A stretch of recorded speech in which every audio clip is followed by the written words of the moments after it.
When mankind was first formed, we were created as Egyptian Hebrew Israelites. And because of disobedience, the first men of birth were born, and they were called Canaanites, which is the faith in which the Catholic Church was formed.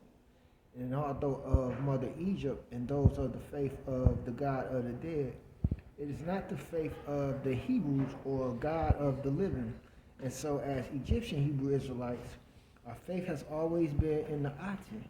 And the Aten has always been the Father and the Son as one God, and Amen Ra as begotten only unto him, whom first gave life unto man as Allah in the name of Amen Ra, as both the Father and the Son upon creation as such.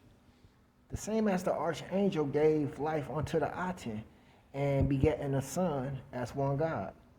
And this has always been the faith and history of mankind since creation by the Aten.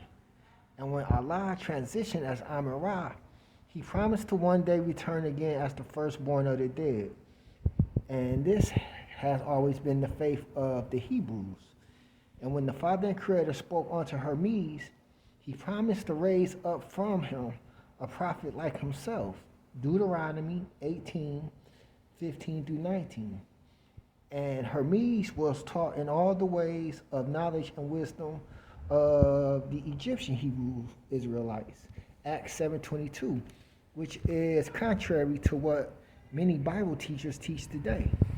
Because Hermes, who Christians call Moses and Muslims Musa, was an Egyptian, Exodus 2:12, who as a Jew would not have been accepted for an offering to the king of Egypt.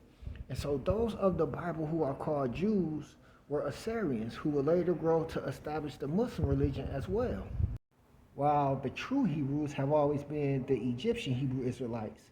And so Abraham, who we call Abram, nor Hermes were Jews. And so Jacob is not Israel, but we are Egyptian Hebrew Israelites, not Jews. And so when Pilate asked Yeshua, "Are you the king of the Jews?" Yeshua replied, "You have said so." Luke 23:3. Then Pilate said unto Yeshua, "You are a king, are you?"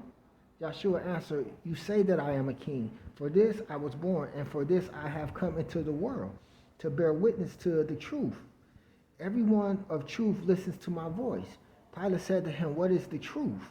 After saying this, he went back out to the Jews and told them, "I find no guilt in him."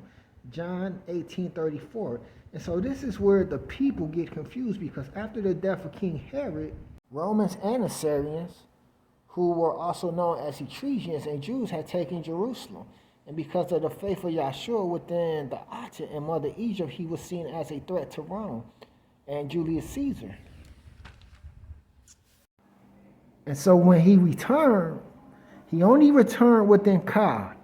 And he first went to Queen Nefertiti and had her dispatch Egyptian Hebrew Israelite troops to Jerusalem to recover his body. Then on the third day, he returned to the Apostle Paul as prophesied and promised. And the Apostle Paul is also an Egyptian Hebrew. And so the Egyptian Hebrew Israelites were the temples in which he built his church on.